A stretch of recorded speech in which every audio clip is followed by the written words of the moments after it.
And welcome, Reds. Thank you very much for tuning in for our opposition. Well, the opposition, the preview.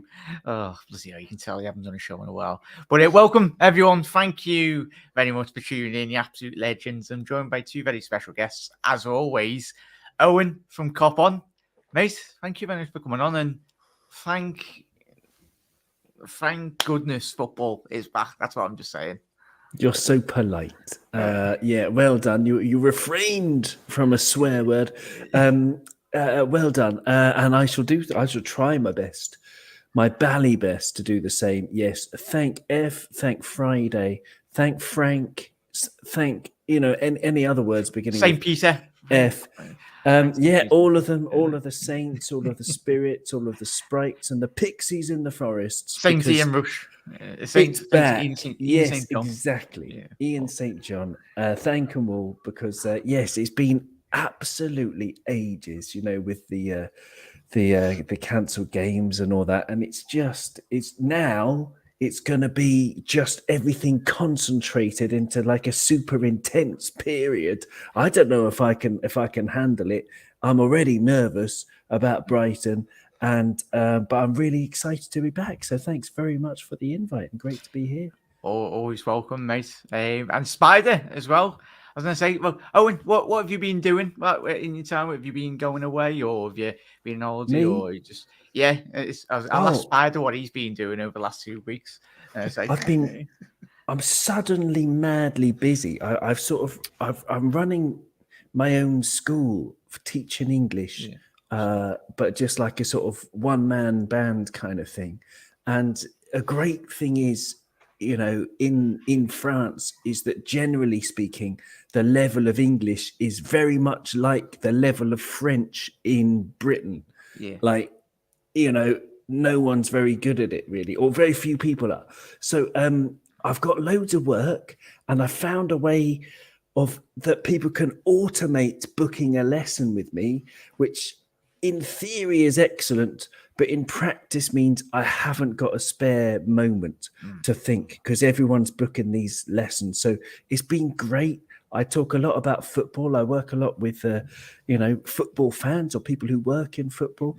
And it's been really good fun, but I'm a bit brain dead. So forgive me if suddenly I might zone out and, go into the clouds and start dreaming of a Darwin hat trick and not know what the heck anyone's saying. You are right up there, but yeah. Don't worry about it, Owen. You're on my channel. I'm probably the worst for that. Anyway, you all know. But spot on. If anyone wants any French lessons from Owen, you know where to go. But spot on, mate. Absolutely fantastic news, mate. Spider, are you teaching Portuguese, German in your time as well? I don't know. No, I just talk a lot of bollocks. That's the crack, lad. You're right. Good. Thank you for coming on, mate. How's your 2 weeks been? I was pretty bad. I had COVID there like a month ago, and then I got long COVID, and it took me nearly 3.5 weeks to kind of get over getting out of bed from that. And so I went from bald to growing my hair, as Rob just seen there in the chat. Because everybody seems to think I'm bald on this channel for some reason. I don't understand why. I've big long locks down past my shoulders. That's longer than my mum's, that lad. That's some going. That is dedication. It is, yeah. But no, spot on, boys. And chat. Most importantly, as I said, apologies you haven't done a video in a couple of days or a week at least, and been really, really busy off camera anyway. So thank you to every single one of you for tuning in, and hopefully every single one of you are looking after each other. And as we said, football is back. Thank goodness, gracious for that. As obviously Rob saying there, Liverpool will score tomorrow. Starwin hat-trick, and to the point there, Gary as well in chat. I was speaking to Connor from the Cock Council when we were playing FIFA, and he was enjoying FIFA. Everyone, if you're a FIFA player, I know a lot of you don't, but if you're playing FIFA, I packed Kylian Mbappe in my ultimate team, and I was absolutely made up. But yeah, I'm still a big kid at heart anyway. So yeah, that's a bit of a very salty smile. I'm just pretending this. I'm not happy for you at all. Spider 8 to always say No, I love it. I'm just saying, like you got Kylian Mbappe in a pack. Like I'm trying to be happy for you, but I'm killing myself inside. But as I said, I was saying, Gary, there was a lot of murmurings over the last couple of days, especially the last 24 hours, with whether Nunes and Jota were injured due to them coming back quite late in the international duty. Well, that is not the case, as what has come to fruition really in terms of the news. So no one's injured. There might be an Ibu Kanate. I'll just quickly ask Owen first, mate. Yeah, Owen, he's going to be a massive plus, not just for this game, but in terms of obviously the next coming weeks and months. The start of Liverpool's Champions League defeat, as you can say, but he was a colossal in that game. And how important and how integral do you think he'll be for the next couple of games for Liverpool? As important and integral as probably the best young centre-back on the planet should be, because I think he is probably the best young centre-back on the planet. I don't watch a lot of other leagues, but if anyone's as good as Ibu, then I'd be surprised, because he's got everything. He's got absolutely everything. He's strong. He's quick. He's smart. He plays the ball, sensibly. He's a threat from set pieces, and it's wonderful to have Joel Matip back as well. Massive. And you could think of it as a rivalry between them to who's going to partner Virgil, or you can just sit back and relax and watch, whoever plays as with joy and reverence, because Ibu's freaking brilliant, isn't he? He's absolutely wonderful. So delighted that he's back. Yeah, spot on there, though. And big up everyone in chat as well. Obviously, John, I did send you a link, John. I don't know if you're busy, mate. Obviously, we'll be on live with John at 10 p.m. tonight. Obviously, Glasgow Red Chat. Anyway, John, you're welcome to jump on, mate, as I dropped it over. And obviously, big up Eamons as well. You're absolute legends. And if you're a couple of years are jumping in now, hope you all had a lovely last 2 weeks, really, looking after yourselves as well. And everyone, Eamons, absolute legend as well. He's absolutely fantastic. And just a great point that Owen made there. Spider, how excited are you personally to see Ibu come back into the limelight in terms of grab the game by the scruff of the neck? Because Owen mentions a bit of nervousness in terms of he doesn't do that to Liverpool's team, but we've seen that in the Napoli game the last couple of weeks prior to obviously the international break we've just had. Do you think he will help quell the nerves at the back potentially if he does come back straight into the lineup? Like, he's an aggressive defender, and if you think I missed him, I'll just use it as half an excuse. I haven't had a drink since the last time he played, and I'm drinking today, so that'll tell you. I look. He's very aggressive. He's classless when he comes in. He's great in the air. He's brilliant with his feet. Even like Joel Matip, he's tending to started to make a run later on in the season through, up into the midfield and stuff like that, to get lads away. But for me, man, he's by far our best defender next to Virgil. But when I say by far, I cannot. I don't want to insult Joel Matip because he's been brilliant, but for the age of Kanate and for the presence that he holds on the pitch, he's imposing. He was starting to come in with goals last season as well when he was getting up into the box. More so than Van Dijk. So there was not to your point, mate. Spot on. There was not many players in Europe, especially at that age, that would, especially in Champions League. Yes, we lost the final, but he imposed himself so much on that game in terms of he was dominating Vinny Jr., Benzema. He was a man. He was more or less a boy become a man, even though he's 22 years old. But that just shows a lot about his character and, most importantly, a lot about his quality. Would you say? Yeah, I mean that's an ego that a defender needs, But I think most people in the world, as midfielders go, what I call midfielders are grafters. They really are. They're the guys that work. They don't look for the praises, but they get them. And then you have strikers who have egos, and then you have defenders who are the no nonsense or they have their own sort of ego, but it's more of an intimidating type of ego rather than that kind of thing, And I like that in players, and that's what I want. That's what I like seeing from, because when I seen Konaté come in first, you could see that there was that boyishness about him, in his face. You could see in the way he was looking at people. It was, you're thinking, was it a bit too much from him? And then like 2 or 3 games in, he was flying, and he took off from then. And now when you seen him in that cup final against Real Madrid, like I don't think there was a better player on the pitch that night. No matter who played, there was nobody else better than him. Like for me, he was man of the match, and I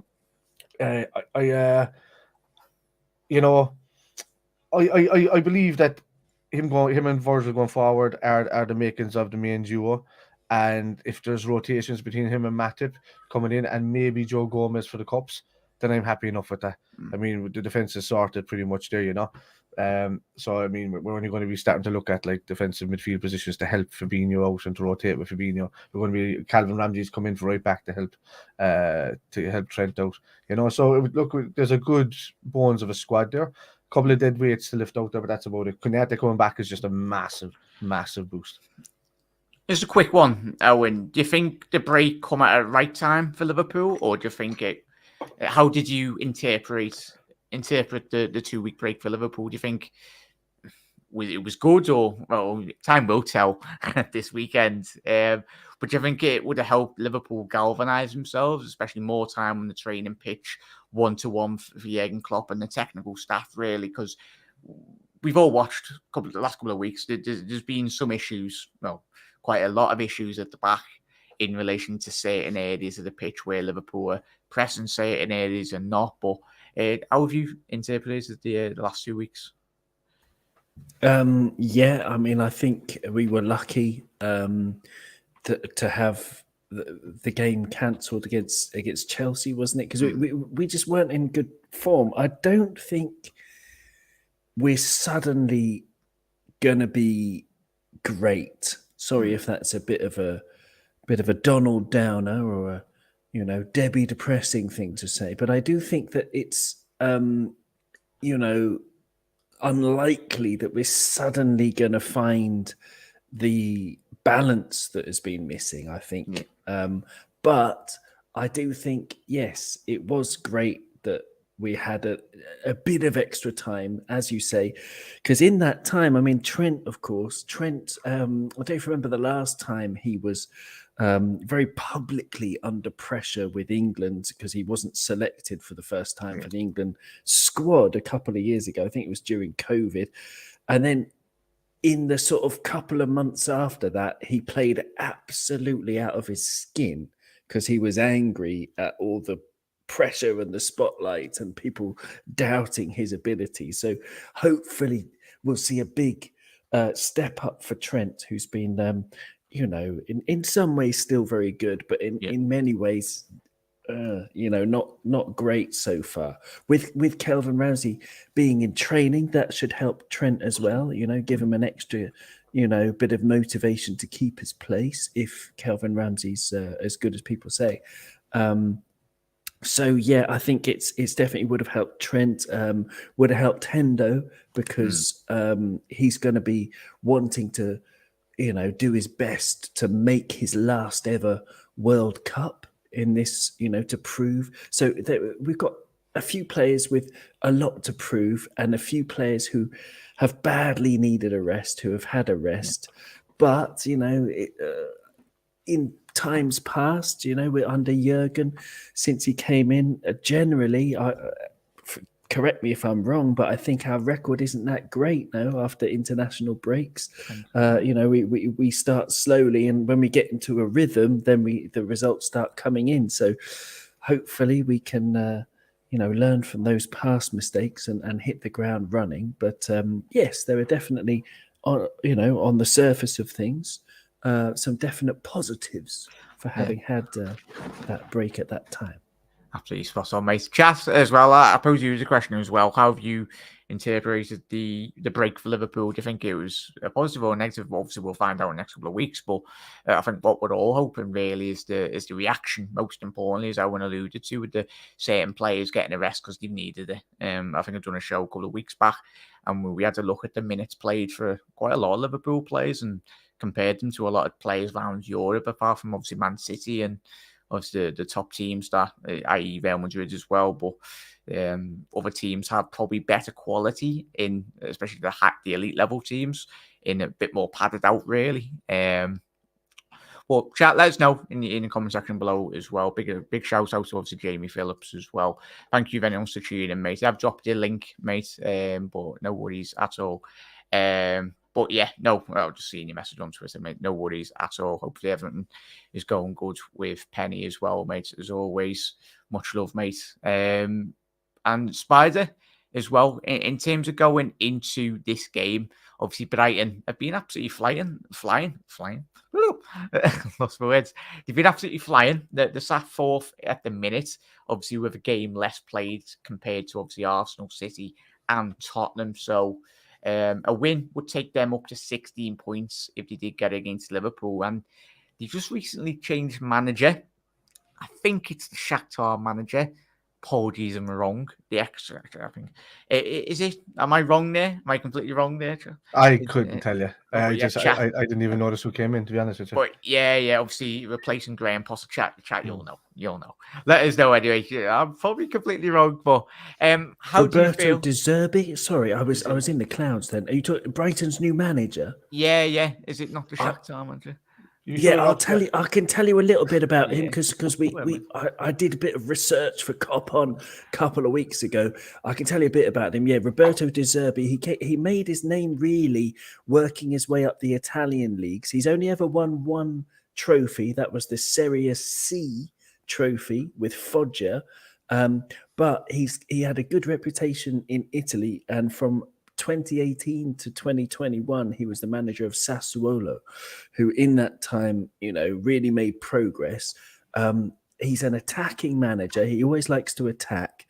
And he's all about, pressure and keeping the ball as well. A lot of possession. He's sort of from the Guardiola, once they get the ball, to sort of keep it as long as possible, to look for gaps and try and exploit space. But his defensive record at Sassuolo was not very good. His win percentage was about 35% at Sassuolo, which isn't that good, even though as a coach he has a very good reputation.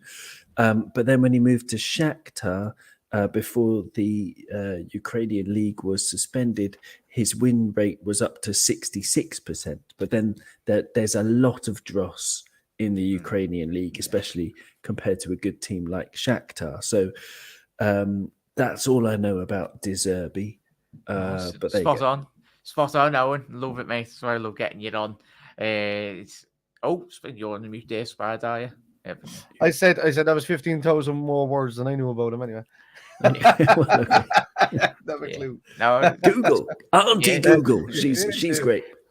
Yeah, it's spot on there, mate. Off the back of obviously what Owen just said then, mate, as he alluded to, obviously the Ukrainian league, the Premier League's a different kettle of fish in reality and in terms of quality. And the manager in which he's replaced. I live in Ireland. The Cork League is better than the Ukrainian League, to be honest with you. Or the Irish League is better than the Ukrainian League, to be honest with you. You know what I mean? So that's my so that'll tell you there. So no. But how do you feel? How do you feel they'll do in relation to obviously losing Graham Potter? And he's a structural manager, so he likes having a solid base of a team, as well as playing nice attacking football when they want to play it. But with this new guy, it sounds like he's more on the attacking front. You don't want to attack against Liverpool all the time. You're going to get destroyed if you attack against Liverpool or City all the time, unless you're going to close up shop for them to get to their forwards. There's no way you're going to be able to cover it, and unless he knows how to play an anti-counter attacking football, then that's not going to happen.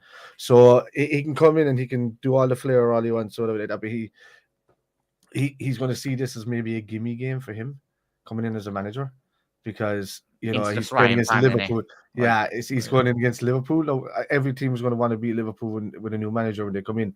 But with this, like, if he loses, nobody's going to bat an eyelid or say anything. They're going to say transition from Potter to this guy. We'll see how he gets on, and that's about it. With regards to what you were saying to Owen earlier about Liverpool, I do believe that the one thing that Liverpool did need was rest, majorly. Now, as he said, definitely we aren't too good after international breaks. But this one, to me, yeah, that's very true. But this to me, it wasn't even an international break. It was like a lengthened pre-season. If you get me, it feels like it's only the season's only beginning for me. I don't know what's gone on for the couple of weeks before that, but it just feels like that we've got now. It feels like I've waited the length of time that I did to see Liverpool play, between the end of last season and the beginning of this season. So I'm hoping that awakens a sleeping giant that has arrested Liverpool with no Mohamed Salah playing in the World Cup and none of this. It's just going to be rest. And I'm hoping we're going to see a rampant Liverpool from December on to the end of the season. I would like to be able to think that that's going to happen, and maybe bolster in January, get rid of some of the deadwood. Hopefully, we'll see.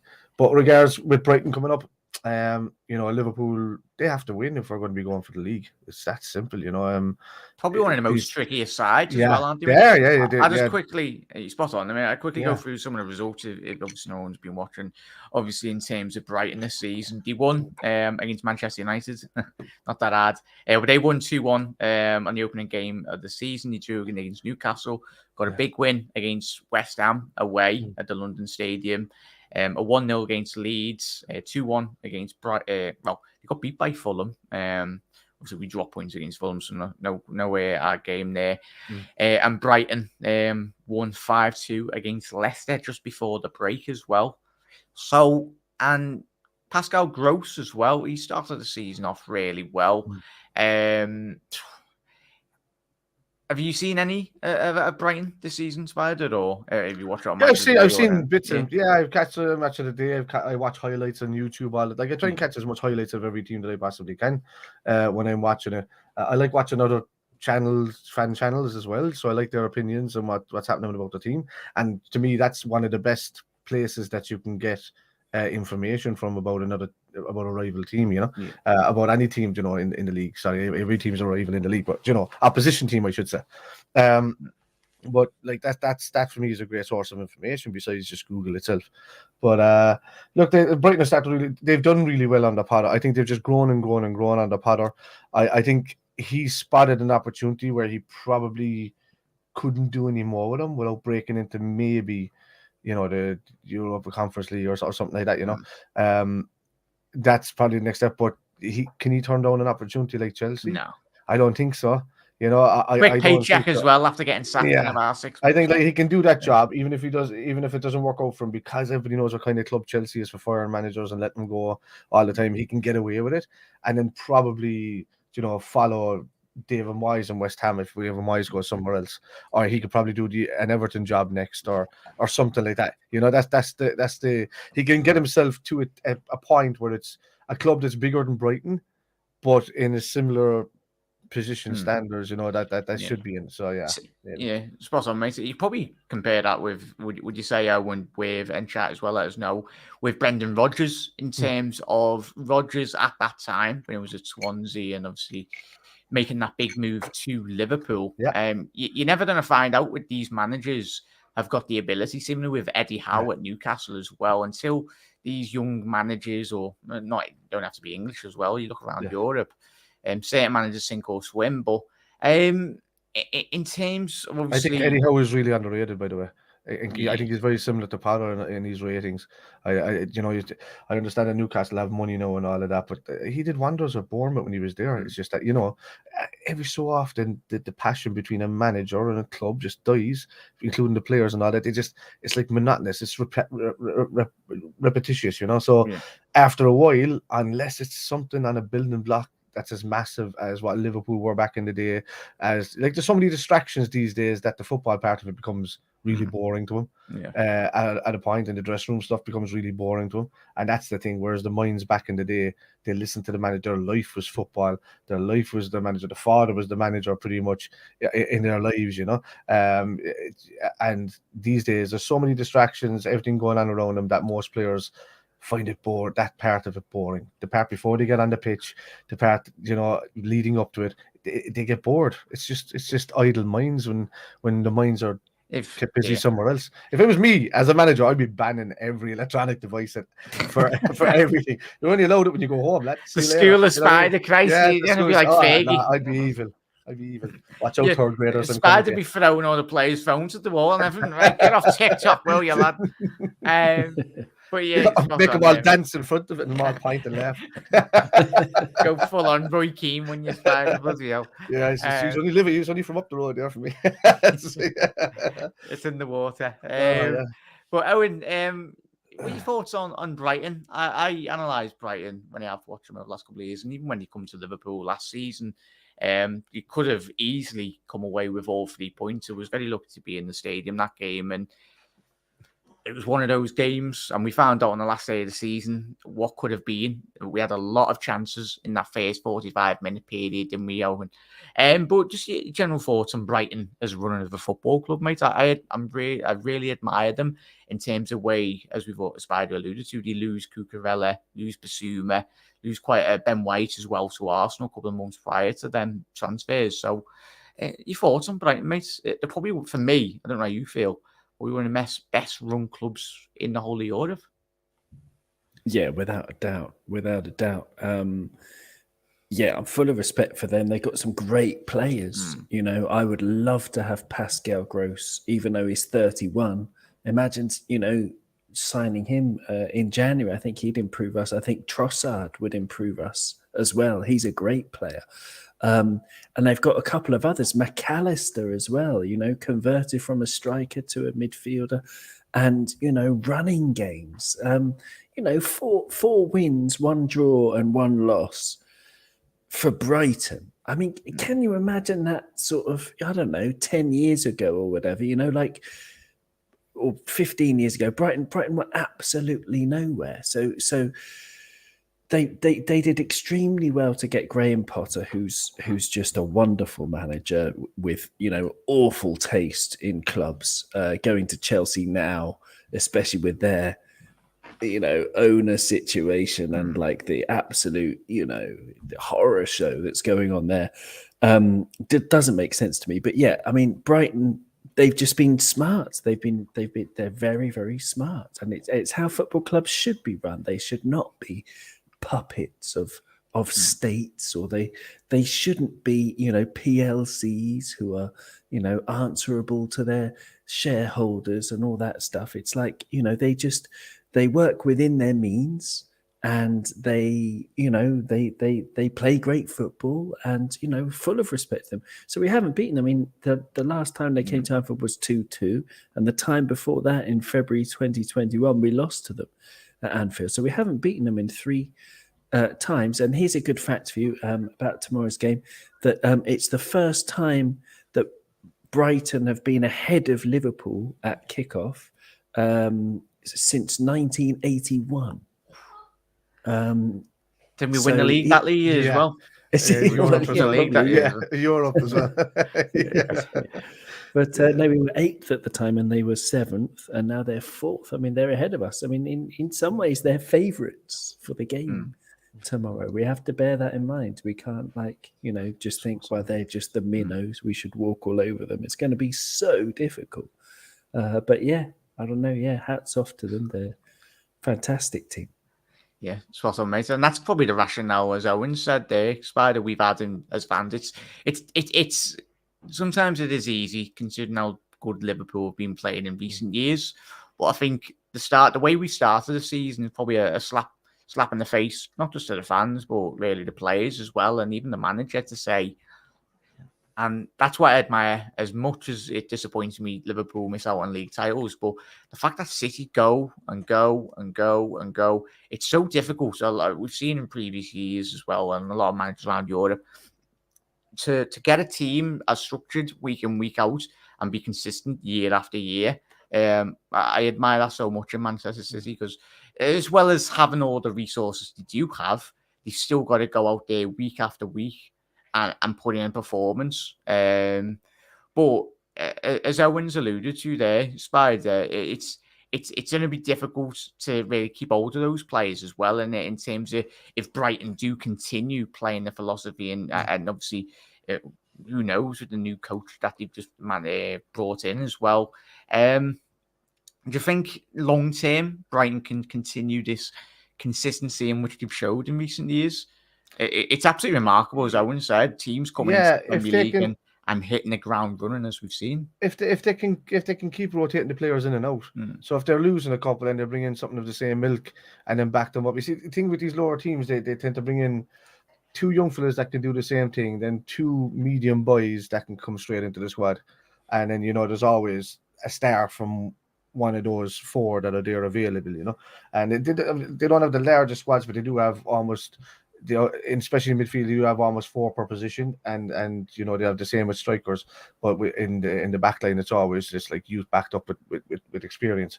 But yeah, look, Brighton, they're you could say the same thing, but look at Leicester right now. Leicester's a team that came in, won the league, and then got absolutely decimated. The year after they won the league, they lost Drinkwater, they lost Kante, straight away. They would, the fact that Vardy stayed there with them is a testament to him, that he wasn't, greedy to go anywhere else. And, and staying there means he can be considered as almost a one-man club. If you think of that mindset, I know he's gone through the years up to it, but the fact that he came into the Premier League and stayed with Leicester as long as he has, and been one of the most constant performers, that's great for him. But when you have these clubs, they do get decimated. Swansea got decimated when they come up and they played really well. The team was torn apart. Remember Michu, lads, and Jack. Remember Michu? He had like an amazing 12-month period, and then he disappeared off the face of the earth. I think he got a bad injury. A couple of years later, so we had to retire, I think. Yeah, they do. This is what happens, Clubs like Newcastle felt it back in the day, where their teams got decimated, Bobby Robson and the boys. Yeah, Arsenal felt it in recent years, going back about a good 6-7 years ago. They were losing all their best players, to Spanish leagues. The Spanish league really kind of destroyed most of these teams back in the day, where they were taking the majority of players and then they were never seen again. So even us, would you say, when we had Rafa? Oh yeah, Mascherano and Alonso getting Alonso was gone, Mascherano was gone, Suarez went. Oh, even up until Coutinho leaving, we were still getting stung by Spanish teams and players leaving. Don't get me started. I'm not going to go on a rant, but have you seen the publication today come out? I don't know how accurate it is. So I haven't really fact-checked this on Twitter, which you need to do on Twitter. Barcelona, supposedly they're selling another percentage of their rights, TV rights, I think, to pay off the financing of all I think they owe another 10 million euro for Coutinho, and everyone was saying for the last couple of months, they've wrote off that debt with the bank and everything, but I thought a third party came in and bought that. But supposedly they sold another percentage of the TV rights again this week or the last couple of days to so and don't get me started. It'll be another hour added onto the show. But Owen, great question by you as well, Gary. Jack, get your comments in, or if you've got any questions you would like to ask Chat as well, I'll post them to the panel and everyone in the comments as well. Thoughts on what Gary's had to say here, mate? Would I start edit? Well, I mean, obviously Thiago's fit, so Thiago and Fabinho start, and who's the other one? What are our options? Elliot, it's definitely not a Naby. tough one. Well, yes, presumably he's injured. Chamberlain as well. Somebody needed to take Sturridge's seat on that what's that the massage table, whatever the hell it is. The sick bed, you call it. There's something like the ass groove was starting to pop back up into place. It was getting flat again. Yeah, he found Sturridge's pad of sick notes, and he was like, "Oh, I can use these." Yeah, I'll take that 55,000. Thank you. But no, I mean, I don't know. It's we're short in midfield. We really are. I'd play Henderson because he's better for team shape. Assuming Henderson's now back and he's okay. Because I mean, what are the other options? I've actually forgotten. It's been that long. Yeah, we've got Elliot, Milner, Henderson. Who else is Carvalho? Carvalho is Carvalho. It's not really an 8. Naby's injured. Surprise! Naby's injured. Chamberlain's injured. We don't have any options. Curtis Jones is he back? No, he's not back yet. No. Okay, he's not back yet. So I mean, I've got Harvey Elliott's stats in front of me and 4 midfielders, right? He's absolutely brilliant in He is, yeah. progressive passes, progressive carries, dribbles completed, touches in the attacking penalty area, and being in great positions, attacking positions to receive the ball. But he's on the flip side, absolutely awful at tackling, intercepting, clearing the ball. Pretty He's much obviously covering Trent. never won a header in his life. So he's just like he's not a number 8 for me. I don't know what his position. Well, I do know what his position is. Like in a 4-2-3-1, and a number 10 position would be ideal for him. But it's not how we play. So I would switch to a 4-2-3-1 if I was Jurgen. But just have Thiago and Fabinho. But if Klopp insists on a 4-3-3, then yes, Hendo in midfield. In that position. Yeah. He's spot on there. Arthur Melo as well. Arthur Melo as well. Yeah. Martin Melo. Yeah, okay. So he could probably fill in the 8. Yeah, he could do the 8 work, So that's true. But that means you need some. Well, you can't get rid of Carvalho then to have him more attacking. Yeah, it's just because we done that midfield, didn't we, lads, and chat as well against Everton. We played with a Fabinho, and then obviously Carvalho and Elliott, and all of us were like, "Whoa, nice." Give this a whirl, and obviously it didn't work out as we'd hoped. Or the spot on point by Owen there, Spider, and that's been the issue, as we spoke about at the top of the show, the midfield issue, the defensive frailties within Liverpool prior to the break in which we've just had. I've only one answer for that, man. You just get Trent. Try Trent in the middle. He's having such a hard time at the moment dealing with right back. And I know Jurgen thinks him as the best right back in the world. A lot of people do, but he's been left wanting a lot this season. And I've said this at least 10 times on this channel, Jack. He's spent most of his time up in Hendo's position than he has in right back in the last season and a half. And like he's been up there drifting in, taking long shots from the edge of the box, drifting the ball in from where Hendo is. He's really kind of stepping in there and kind of showing Klopp, I can do what Hendo does, and I want to replace Hendo on this team in this position. And that I think this is why Klopp has gone maybe and he's buying right backs and stuff like that. I'm hoping that he tries Trent, because Trent can be a fantastic midfielder, and he can play that role. He's a great passer of the ball. He's a great, Yeah, but sorry to interrupt. But would you put Gomez at right back? Right back, yeah. Okay. Or Ramsey when he's ready. Gomez until Ramsey is ready, and you still have cover there from Trent if you need him to go back there. And I would have him covering in front of whoever's in that right back, and just let him run loose. Let him get into his passing game more than his defensive. Let him stop worrying too much about defensive and more about defensive cover. And then you take that pressure off there, him. Mate. Yeah, like Gomez is 100% able to play there. We see that against Forest, was it last season in the FA Cup? I think he got an assist or a goal in that game. And I know we're all having flashbacks to that Napoli game. Thank God we had that break so we can forget it. Sorry, I've just reminded everyone. Probably one of the worst performances. That wasn't just Gomez; it was the whole Liverpool back line, as we know. But he's spot on there, Spider and chat. That could potentially, as we say, we're not a fly in the wall. We're not courtesy to really the discussions that went on prior to obviously the transfer window and whatnot.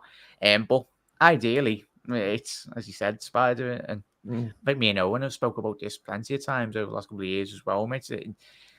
It's the options, and considering how Trent does sometimes, well, not sometimes, the majority of the time when it is, and people do say, especially in the he's not running back. There's been something off, and I'm hoping everyone's okay. But I do as well. But we've got 7 months, and that could save us buying any Jude Bellingham if Trent turns out to be a worldie in the midfield. No, you can't test that. You'd still go for that kind of player if he's available, and you make that competition in the midfield, and you would guarantee it going forward. And then, you don't have the option then to buy Arthur Melo and having to commit to him at the end of the season or whatever, you can go for that and have Trent in there at the same time and rotate it and then start saying goodbye to your Milners and your Hendersons because their legs aren't added. Henderson's fantastic. His mindset is still there the whole lot, but Milner's legs is gone. His legs are gone, and Henderson's not too far away from like a season and a bit away from where Milner is. With the amount of injuries he's had throughout his career in comparison to Milner. But Yeah, It- I would it- definitely give Trent a try. Yeah, spot on, boys. And it wouldn't surprise me once Milner does retire, when he does an interview where he says, Jürgen probably spoke to him at the end of the season, said, can you give me 1 more or 2 more seasons, really? I think ideally we'd want Liverpool to incorporate James Milner, most importantly, to some technical area within the team, be the under-21 coach or something, because I think it's integral that Liverpool do keep hold of him for what he does to all the young players. He's an idol for a lot of the young players. He's always that one player that is always going to the under-18s, under-21s. We've seen it when we went to, was the FIFA Club World Cup, Owen, wasn't it? A couple of seasons ago when we played Aston Villa in I think it was in the League Cup, and we had to go over to abroad, didn't we? So Yes. yeah, yes. he's always James Milner is a Yeah. positional master. If you put him in coaching the team and he takes each individual person in that team, I know there's a lot of coaches in Liverpool and they do what they do really well, and they sort out team shape and all of this kind of stuff. But James Miller's the type of player that he's been playing so long that it's second nature for him to read where to run, what to do, and he could take each individual player and create a bubble for them to learn where to run, when not to run, where to stand when you see this team on the attack. I know there's positional training within the coaches in the squad, and that's fantastic. But this guy will tell him the next 2 steps of where he knows the ball is going to go because of the way the player is running. And you see that with James Milner. How many times has he stepped in with the last tackle when you don't think anybody's going to be there? And he's seen it from 2 passes before that's exactly where that ball is going. And you can't teach it, but you can try and pass it on. If you get me in some way, you can try and instill it in some way so that they develop it themselves in their own way. So I would have James Milner as a coach all day long. In the Liverpool squad, or youths at least. We've all seen Milner. He's trying his best, but we all know his body can't do it. Yeah. He probably do it once every month or to a high level, but not every single week. And he knows himself. I'm pretty sure Jürgen Klopp knows that, but the cards have been dealt with. There's no way James Milner was supposed to play this many games this season so far. He wasn't even expected to play maybe a few cup games and stuff like that just to stay on. But look how many games he's already had to play because of the injuries. So, yeah. So Russell's pointed here as well. Bit of a mad one. Christopher Nkunku, obviously one of the best youngsters in your whole Europe. Obviously at RB Leipzig and in the French national side as well. Now, one to keep an eye on, Russell. I'm a bit disappointed, but I think if Liverpool still played, Russell, would you say, or chat? Don't know how the lads feel on the panel. If Liverpool still played with a Bobby Firmino-esque type of centre forward, then I think would you say, Owen, Christopher Nkunku is probably one of the most similar players? I think when I was looking the last couple of months in terms of the stats, they're quite similar players, aren't they? Him and Bobby. Yeah, I followed him for years actually because he came through the PSG Academy. I was actually teaching at the PSG Academy back in at that time. He wasn't one of my students, but I spoke to a few of his peers back then. And they were just saying how great this youngster was that they had in their academy. So I followed him. I don't know why PSG sold him. He would have been great for them over the years as well. But that's for Paris to explain and not me.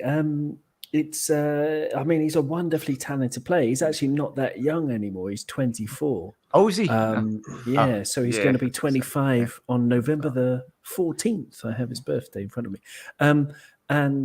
4 goals in 7 Bundesliga games so far, which for that sort of withdrawn role, creative role, he's of course he joins and gets into number 9 positions, but most of the time he isn't in the number 9 position. He's just making things happen. So gutted that he's going to Chelsea. I think Potter will work his magic. Yes, if you mind. Has that been announced? Has it? Potter pun.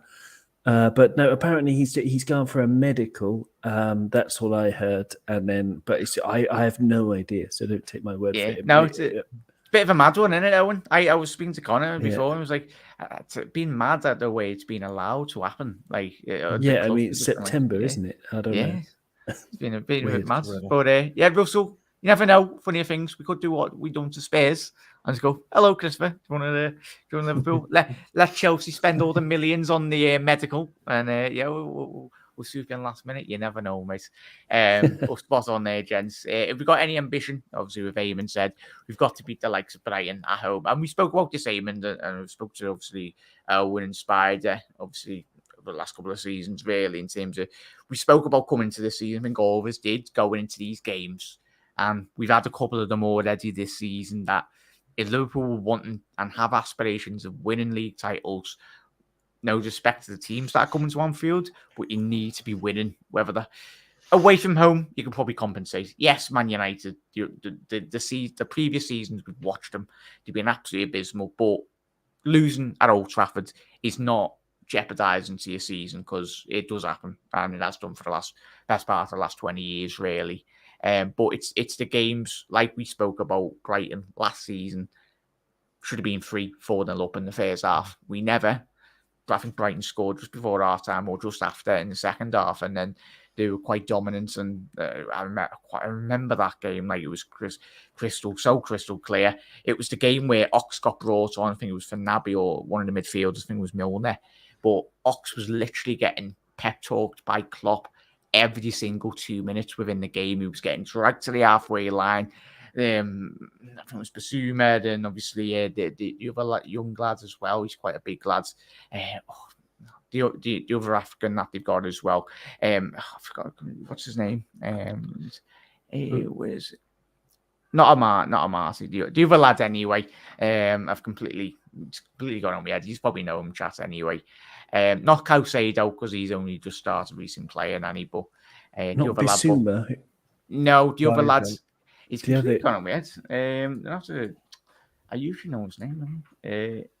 I'm going to get it up, Jack, to explain who it is. Mwepu, there we go. Mwepu, he got absolutely battered by Mwepu. I was like, bloody hell, this lad's a bit of a unit anyway, and he's one to keep an eye on. I know I assume he's got a lot of plaudits, but Mwepu, I think he's still quite young, 25, 26, so he's the engine. He's getting a lot of praise this season so far after Basuma left. He's getting more of the praise. Yeah, I've seen it. Yeah. Apparently he's ill though. Mwepu. I've got. I don't know. According to one website that is good to check for fantasy football, it's called fantasyfootballscout.co.uk, and it says that he pulled out of the Zambia squad on the 23rd of September with a reported illness. Now that might be one of those sort of international break illnesses that players get that just means they want to go home. Or back to their club home, So I don't know. He might be ill. If he's sick, we'll send him a box of Limsip and a bag of a box of tissues. Good luck, lads. So rest yourself down if you can. Yeah. Nice one, Mwepu. Ox still has nightmares. You stay in bed. Yeah. But spot on. Obviously, quick one. Caicedo, obviously, he's been heavily linked with Liverpool over the last couple of months. The name of the town, really, in terms of a lot of clubs, not just Liverpool. But yeah, he will command that free. And there was rumours branding round, but time will tell. We've wanted Liverpool to sign at least one midfielder, or even more, as we all know, but we never seem to go in for them. But yeah, Russell, I think he's very highly regarded at Brighton, 100%. And he's not too bad. And Neves, I know me and you, Russell, we love Neves, don't we? He'll be a tremendous little player. Will Melo be on the bench? Potentially could start, Gary. And just obviously we've had the 2-week break, haven't we? Really, but if you're not aware, I think it was one of the very well-respected journalists before we did have the break. Apologies, I can't remember who it was, but come out with an article, a good article, speaking about obviously the work Arthur Melo has been doing off the pitch. Obviously, he's played for quite a lot of the under-21s as well. So that's what I love. Owen, would you say that you've got a player coming in on loan, but we've seen players come to Liverpool and not really make a stake of it, really, and try their absolute utmost. But that's all you can really ask from any player that comes in, whether it be on loan or he's making a player that Melo, Arthur, really, in terms of trying to get his fitness up to the standard in which is required for playing for Liverpool, most importantly, the Premier League, isn't it, mate? Well, the thing that plays into our hands is that there's, he's another one with the World Cup looming. I think Bobby Firmino as well. 2 Brazilians. Firmino is probably much closer to the actual squad, but for someone who's played for Barcelona, he's played for Juventus, now he's playing for Liverpool, and to be, he's got the talent to play for Brazil, but he hasn't been in the squad for a while, so that might be huge motivation for him to really, really, intensely step up his fitness levels. But if you look at it, what people don't talk about, Liverpool fans and Liverpool podcasts, and is his absolutely abysmal injury record. Basically, we were laughing about Naby Keita before, and his, even though it's sad, so we were sad laughing about Naby Keita's injury record. Arthur Melo's actually worse. He's played fewer minutes than Naby Keita over the past couple of years. And listening to the amount of podcasts that I listened to, there was someone who follows Juventus very closely who says that, apparently he had a penchant for the Juventus nightlife. So he might be really out of shape. I don't know if it's too quick. But especially if he's going round, I might bump into him on a night out. You never know. And exactly. Some nice takeaways as well, or beer, or some ladies as well. He can show him where the chippy is. Didn't he hire? I don't know if you said it, but didn't he hire his own physiotherapist and trainer? Yes, and a whole group of that? Nutritionist. He's adopted a vegan diet. Yes. I was only talking. I was engrossed in something here to do with Henry Winter that nobody kind of picked up on until recently about Jude Bellingham saying that he's a shoe-in, that he's already heard he's coming to Liverpool next year. No, I'm not a transfer guy. You know me, I hate transfers. But Henry Winter said himself. He was talking about Dele Alli's fall in football and going to Besiktas, and that he needs this kind of break away from Premier League to get to do what he's doing. And then he comes around. He says, "Worried about your perspective if you think they are similar players." When he's talking about Bellingham and Dele Alli, and I'm looking forward to seeing Bellingham at LFC next season. Just hope Dele regains his drive wherever he goes. So Dele's too busy playing Fortnite. So there's a lot of people coming out saying it, but I'm not much one for transfer gossip. But I do, when you do get a respected journalist start naming stuff like that, then you kind of turn around and have a look a little bit. But we can dream Spider, can't we? Yeah, it'd be good crack. Yeah, he'd be great crack. He'd be great crack in Liverpool. Spot on. But yeah, I'll quickly get obviously the lads starting 11s. Chat, get your starting 11s in for tomorrow and your score predictions.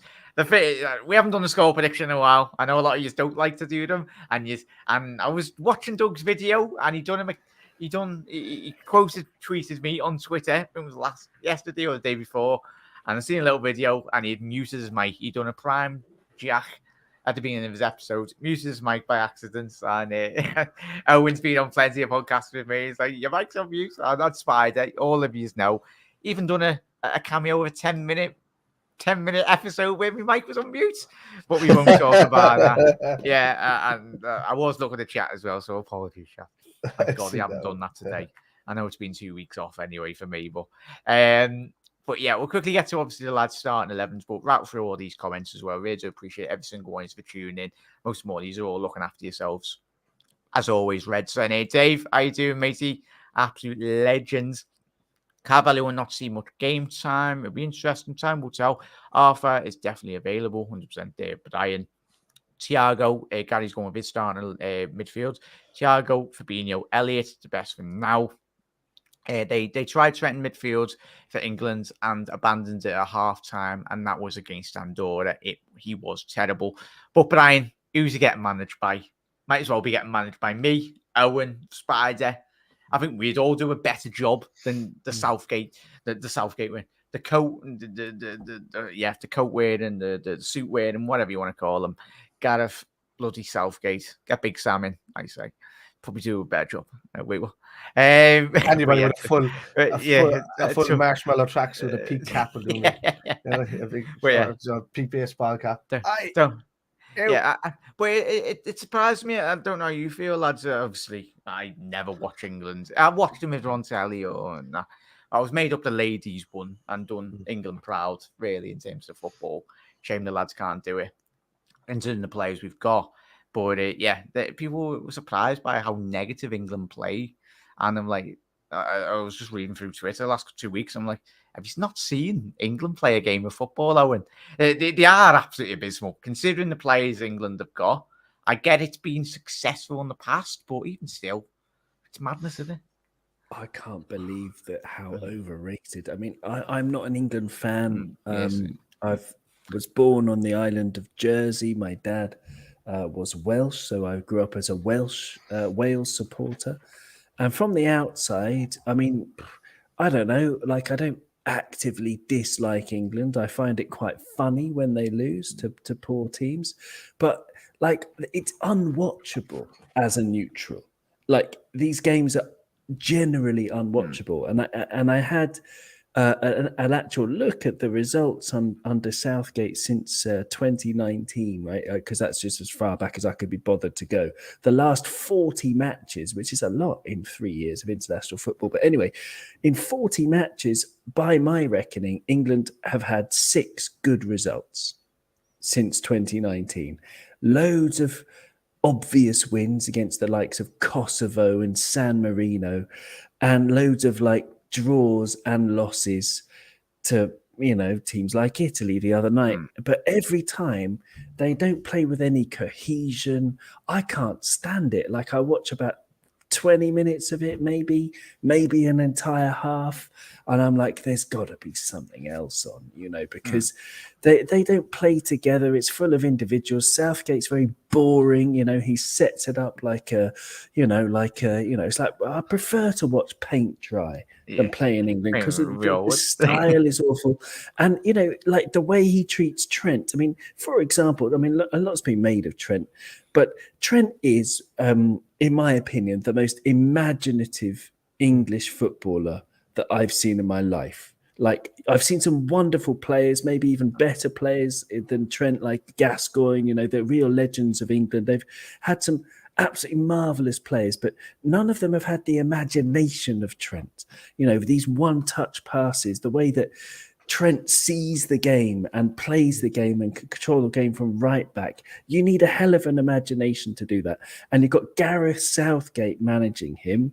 No wonder he can find no place, because Gareth Southgate has no imagination. He got relegated with Middlesbrough. He's a very average manager, absolutely ruining what is potentially a great team. And for people who say England fans, they're all England fans who come back and say, yeah, but we got to the semi-final of the World Cup and the final of the Euros. The semi-final of the World Cup, you beat Panama, you beat Iran, I think, and one other team, and then you drew with Colombia, lucky to win on penalties.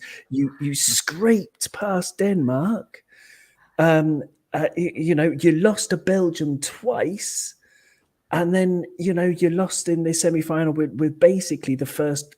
You played 2 good teams in that World Cup: Belgium, who you lost to twice, and Croatia, who you lost to. So, like, you can't give me the fact that you luckily got to the semi-final as some kind of excellent result for England.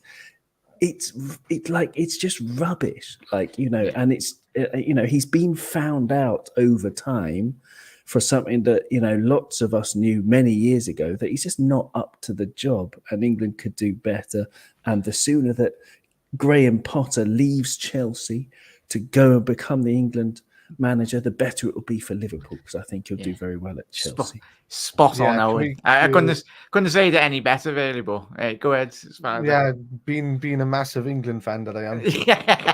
I was going to say, Jack, get your thoughts on England. What do you think about England? England probably have the best squad that they've had in since the 1990 World Cup, maybe 66. Because the Gascoignes, all of these people there, your Linekers. It's Foden.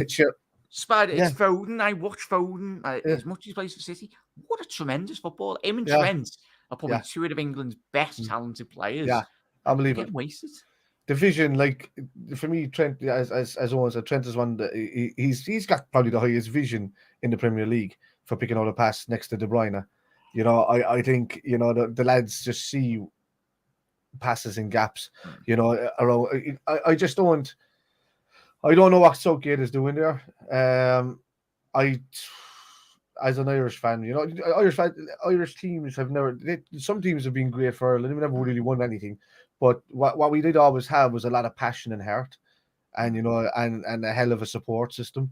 And the fans are always respectful when we went away. Just look at it and look at us in France and stuff like that. We've always got on with everybody that we possibly can, even the English boys when we're over there. But but like but I don't understand where this mindset. No offense to anyone who's taking this offensively. I don't understand your mindset as English fans where you think you're going to win anything. I don't. It's like they're guaranteed to be. They have to be in a winning scenario at the end of the tournament. It's a great mindset to have, but the pressure that puts on anybody and allowing them to play football and enjoying the actual tournament is massive. First, you have to get the basics right, which is play as a team, play as a unit, but have fun. This is a World Cup. This is a time where you get to shine, show flair, don't show constant negativity and frigidness and it's the fact that we go 1-0 up against Italy at Wembley, and you go and park the bus, don't get right. Yeah, but you're spot on, gents, and everyone in chat. We'll get to your comments if you mentioned England. Sod England. I have a fantastic video to show you guys one day. Oh yeah, and it's me and my family, and we're playing cards around the table, and it was England just lost in the what you call it, and we just thought we didn't care, but we just thought it'd be funny. And I went around the table, and everybody just started saying, "It's coming home." Around the table, and then it got to me dad, and he said, and he says it in Irish, is not coming home. And I just panned out the whole place, just went nuts. I was just laughing, But it's a great video to show you one time, but it's a bit of a piss take. But look, it's like we're neighbours. I don't mind seeing England. Like Ireland don't win much of it. I enjoy seeing England in tournaments when I see them there, but there's a fantasy land that's going on there at the moment, and they need to get back to basics. Really do. Yeah. Spot on. Chat. Before we go on another hour of tangents, all three of us and chat as well. Move on from England. Sod them. Hopefully they get knocked out anyway in the early stages. But in terms of Rob's comments, it's the system though, isn't it? If Trent takes Hendo's place, he has to play Hendo's game. Same with Gomez. Really do what Trent does. There's quite a lot of comments, so I'm going to rattle through every single one. Everyone's comments. Everyone, get your starting 11s and your score predictions in here. Dave's went with Ali, Trent, Matip, Costas, Fab, Thiago, Hendo, Salah, Jota, and Diaz. Bobby cannot start tomorrow. I'd agree with you there, Gary. No one at this minute, Russell. Really, we all want midfielders, but we'll do another show for that, mate. He's watched me for a very long time. Barella is I love him as a player. Yeah, he's good, yeah. Owen is an absolute maverick of a man, full of tales and triumphs over the fledge. Go ahead, Rob. Not so how many triumphs there really are, but thank you. Yes, spot on, mate. 35 goals and 20 assists last season, 6 in 11 so far is ridiculous. I think that is that about Nkunku? That was about Nkunku, Nkunku, tremendous stats. Liverpool was signed for. There we go, Gary. I didn't even see your comment, but you know me. It's 8-0 to Gary. It was close. Me and you done a watch along, didn't we? He was very close. Very close. Daz, big up, Jack. Big up, Daz, mate. Thank you very much for tuning in. Not too bad, mate, as always. As said, apologies, everyone. I've had a little break. I was just busy off camera. So we're back streaming now. Happy days. Big up, Jack. Big up, Daz. Brian's going within. Chat, if you haven't got your start 11, get them in. Who would you like to see start against Brighton? Yeah, Jack had a little break because he was getting a haircut and the razor broke halfway through, so he had to wait another week before they fixed it. My ears are always a state. Both of you know anyway when I've come on podcast. So, I just noticed it went short. So I just saying, it broke halfway through, so he was left with one long side and one short side. He had to wait to fix the razor and then he's back. So he's shock and banners anyway. But yeah, a bit of a model. But yeah, Ali, Trent, Virgil van Dijk. Gerrard, is it? Yeah, of course. Ali, Trent, Van Dijk, Matip, Costas, Fabinho, Thiago, Elliott, Diaz, Nunes, and Salah. Spot on there, Brian. I heard he's renting for the mansion. But nightclub wouldn't surprise me. What is this GTA? He's going to open up his new GTA nightclub or sort of Thiago. He's earning quite a bit of money anyway, bit of dough. Big up, Jack. Big up, Panov as well. Thank you for tuning in, mate. Hope you are well, as always, fella. 2-0. Philip is going with Liverpool, but it won't be easy as well. 100%, mate. So we spoke about at the top of the show. But Panovs went with his starting 11. Ali, Costas, obviously playing left back. Virgil van Dijk, Matip. Trent right back. Fabinho, Thiago, Henderson, Diaz, Nunes, and Salah 3-1 to the Reds as well. Panov. Caicedo, Bellingham next season would be great. I'd even possibly, I think all of us would agree, probably need more than 2, considering the players that were potentially leaving the end of the season. Caicedo, Bellingham, and Barella would be lovely, wouldn't it? Oh, that was the things I'd do. I'd probably be banned off to get my YouTube. tissues. yeah, we'd all be banned off YouTube anyway. But that would shut all of us up if that actually happened. But we can, and then we wake up and it's all a dream, and then we've gone out and bought another lone player. So yeah, you know, somebody on Twitter is going to complain about not signing Rice if we get all 3 of them. Yeah, there's always. Southgate won. Yeah, there we go. Here come the England comments. Over quite rightly, won't get a Premier League job. When was the last job he had, Brian? And lads, can you remember? Was it the boat? I remember being a young lad myself. Was it he managed? Was it Middlesbrough? Yeah, well, Middlesbrough. Yeah, Middlesbrough. Yeah, he took Middlesbrough down. He got relegated with Middlesbrough, and I can't remember what else. Yeah, there we go. So yeah, there you go, Brian. Middlesbrough, look where they are now. I've got a load of Geordies, Geordie mates anyway. They're mates up there down there.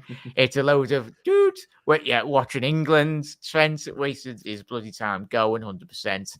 And that was me. Southgate won't get a Premier League job. We'll be lucky 100%. Sod England. It's going out. There we go. There we go, chats. How you doing, Mick? Moran, absolute legend. Thank you very much for jumping in, mate. Hope you're well. We'll get you on very soon, mate. And I'm back. I've got to kick up the backside, right? I'm back tonight. I'm alive, but I hope you're well, mate. And every single one of you, hopefully you're well. Thank you for tuning in. But lads, your starting 11s. Spider, we'll go with your starting 11, mate. And chat, if I haven't got your starting 11 in, who do you go for your starting 11 against Brighton this weekend, mate? Well, with Robbo being out, we're going to have to start with Simicast. Who's sporting Ali in goal? Yeah, sorry, they're like who's sporting a Darwin Nunes McKindo man bun. Did you see Jurgen Klopp taking the piss out of him? Yeah. You see that? Oh, I thought you were just a little bit of a down, Darwin. How much? Jurgen turned around. If you haven't seen the social media clip, he says, "How much is it to cut that top knot or top man bun or whatever?" I had one in lockdown, and none of you told me. I can't believe none of you, anyone in chat, just said, "Jack, just get rid of that." But yeah, I don't know. But yeah. Yeah. Well, let's say, Simicast, or we'll just call him Man Bun for the next couple of weeks until he cuts it. Yeah. And Mini Darwin, we'll call him. There we go. Mini Darwin. That's it. What's after that media? Would it be a surprise if he came out tomorrow with just a fresh look and a fresh cut, full on man getting roasted by the Klopp? Full on man scale, skinhead. Yeah, there we go. That's it. So you got Simi, Verge. It's got to be Matip to start for me because Caneta's not going to be. Hopefully he's ready, but if not, Matip is tried and trusted. And you're going to have to go with Trent right back because if anybody needs a boost up, it's him. I know Brian was saying a bit earlier. Can I just go back to what he was saying earlier about Klopp saying that he was why would you play the best right back in the world in midfield? Klopp said that 3 years ago. So and that was the time when Robbo and Trent were both battling each other for the assists on the top of the thing. It's been 2 seasons since they've done that. Hendo and Milner had legs 3 years ago. As well. And there was a lot of cover. So those 2 lads, as I said, in the season where we lost our defence and we lost Fabinho and Henderson to the back line, that's when people spotted that if you can take Liverpool's midfield out, they have no cover for Trent and Robbo, and they don't get as much joy going up the wings. So anyway, I'll get back to my team, but that's the point. Trent is the best on his day when he has a good midfield to cover him. But to get back to the game, saying which it's got to be Fabinho and Thiago starting in the midfield, right side against Brighton. You have to say though, with all these odds inside there. I'm just trying to think who can do the cover. You have to be switched on that. Yeah, they are strong. Yeah, it's just like.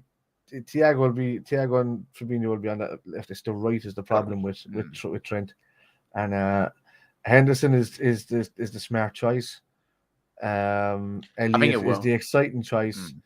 Arthur Melo is the unknown choice, but could actually do it. So I don't know. I'm going to go with Henderson just to keep it simplistic because I just think that's it's our captain. He can do the job there. It's been a few weeks since he kicked the game of football, so he's going to be fresh. I think so. Coming back from injury, he's had a lot of rest. Just hopefully he doesn't pick up another one. Up front is the question. Darwin Núñez scoring a beauty of a goal for Uruguay. Almost did Ronaldo-esque in the mid, staying in the air for as long as he did. Kind of header. Would he start? I know it's got to be Diaz on the left for me. It's got to be Salah on the right. It's just two goes through the centre as a Jota. It's gotta be. I'd go Núñez. Yeah, I would go Darwin Núñez to start them. Anyway, you could always bring on Jota. I think Jota plays a lot better when he comes off the bench. He's an impact player. So yeah, I would go with that front three: Darwin, Diaz, and Salah. Yeah, get to Gary's before to quickly touch on Owen starting 11 as well. Ali, Trent, Canate, Van Dijk, Costas, Thiago, Fabinho, Elliott, Salah, Núñez, Diaz, and with Núñez advanced as well, a bit more high up the pitch. Owen, would you go similar with obviously Gary or obviously with Spider as well? I'm in two minds. I think I'd probably go 4-2-3-1 if it was up to me. I was Owen, if you don't mind, I was actually going to say that a second ago. I was done and said, would have been this time with the time that they've had off, would Klopp have been working on the 4-2-3-1? So you're spot on there with that, I think. I think you're really spot on with that, yeah. Could have been. I mean, the usual back four of with Matip, Virgil, Costas, usual because Robbo's out, Costas and Trent, and the two guys holding the midfield and number 6 roles, obviously the obvious ones, Fabinho and Thiago, and then Diaz, Núñez in the 9, Salah on the right, I'd play Bobby behind them. Behind them. Yeah, with Elliott off the bench if he needs to, because Bobby's pressing. I mean, he's not as quick as he used to be, but he's still decent.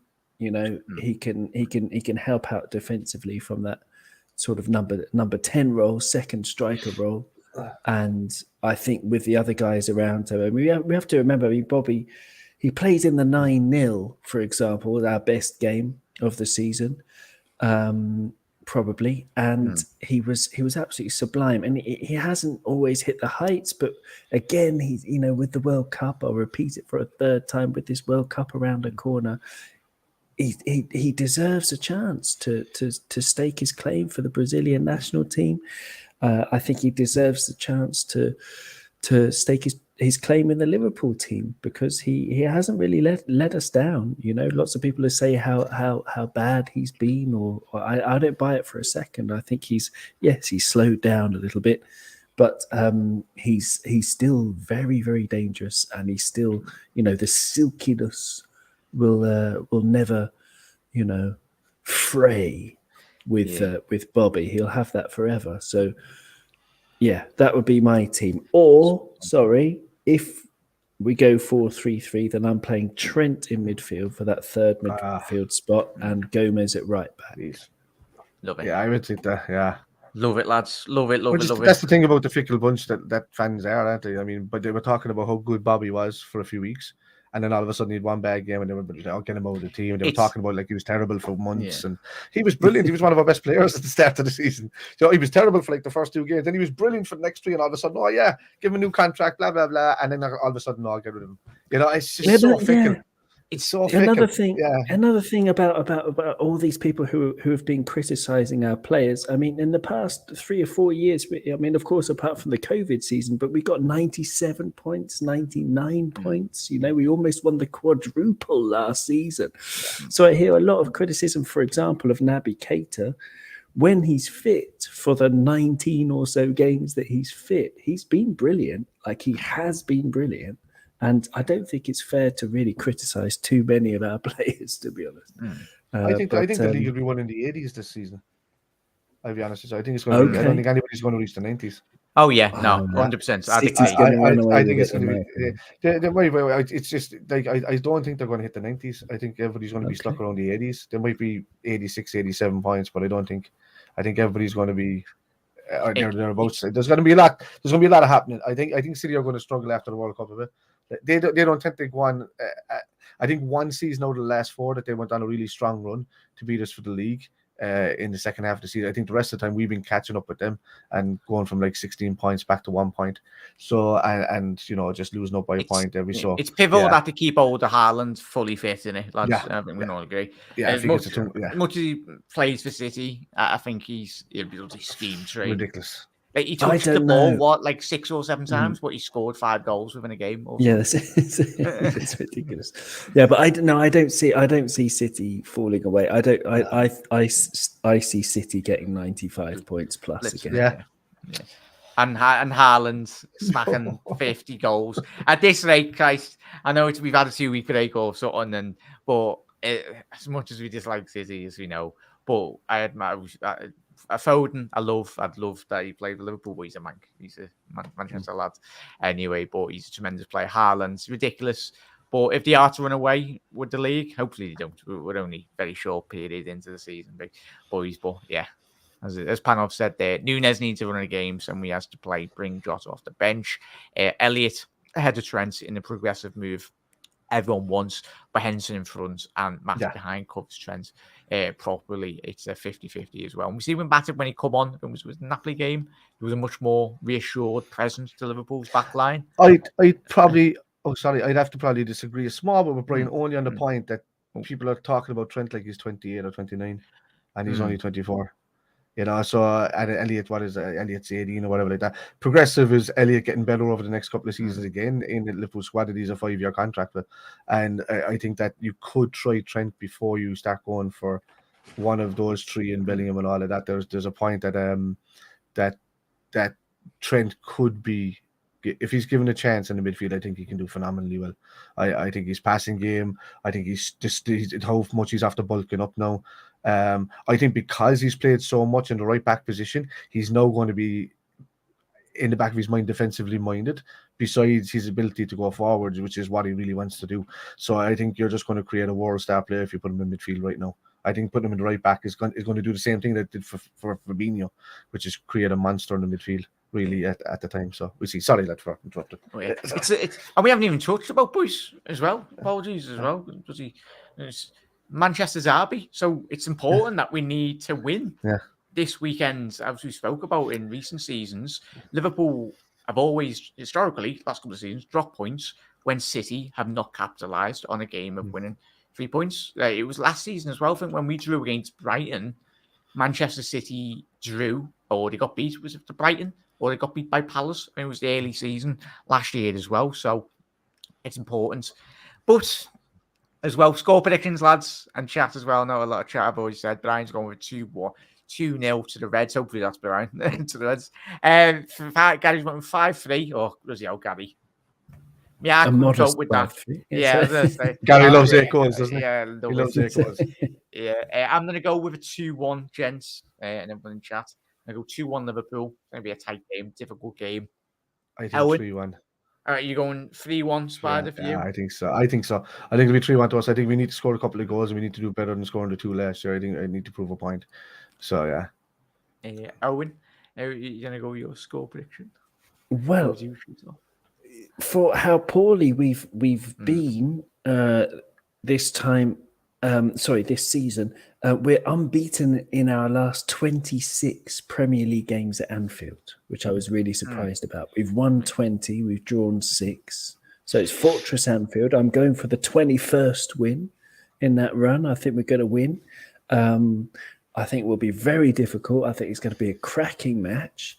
And while we're dreaming, I'm going to dream about a last-minute winner from Darwin, the Starwin, to make it 3-2 to Liverpool.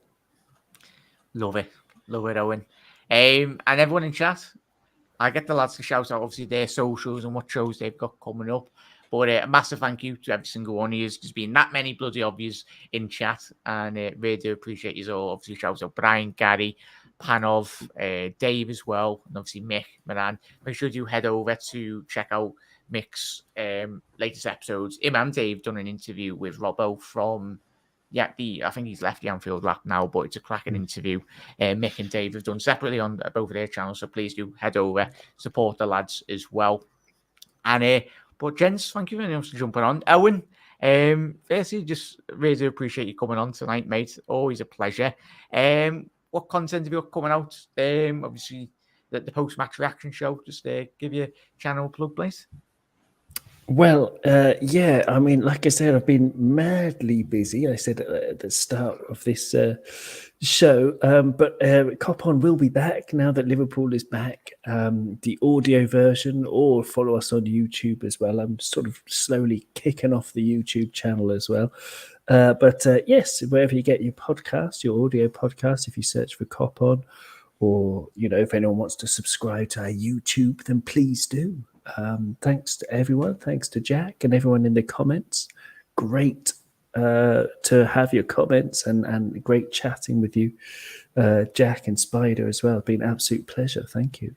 Yeah, thank you very much for taking the time, Owen. Really do appreciate it as well, mate. And Spider, obviously, obviously, just shout out your channel, mate. You got me and you will be. Well, I'll probably speak to you after the show anyway. Me and Spider potentially doing a channel together as well in the future. So we'll once we do a bit more better in terms of preparation and that, we'll tell you what it is anyway. But Spider, just shout out your socials, mate. It's find Spider LFC on YouTube.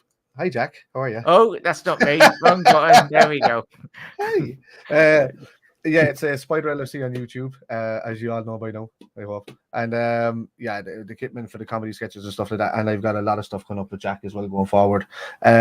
Also, I later on tonight I'll be on OnlyFans selling pics of my feet if anybody's interested. So just let me know. All right. Great content, that if you want. Only £2 a month. Probably.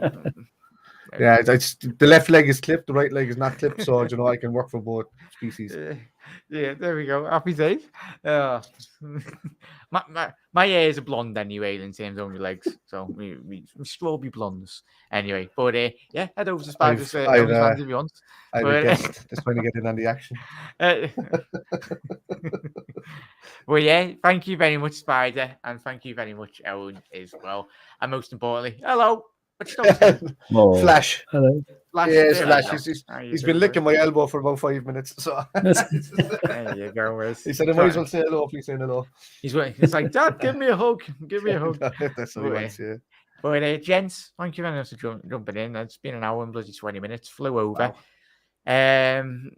But yes, as I said, but as Brian said there, bargain, absolutely quality. You'd be hard pressed to find better value for money, even in Asda or something like. But gents, thank you very much for jumping in. Chat as well. As I said, apologies, I haven't been doing a lot of content, but we'll be doing a lot more throughout the week and next couple of weeks as well. But gentlemen, thank you very much for joining me and everyone that has tuned in tonight. Hopefully the Reds can get back to winning ways, as always. Forget the internationals, forget obviously the last 2 weeks as well, and Liverpool get back to winning ways. But gents and ladies as well, thank you for tuning in. You never walk alone, and as always, look after yourselves, and we'll see you very soon to that.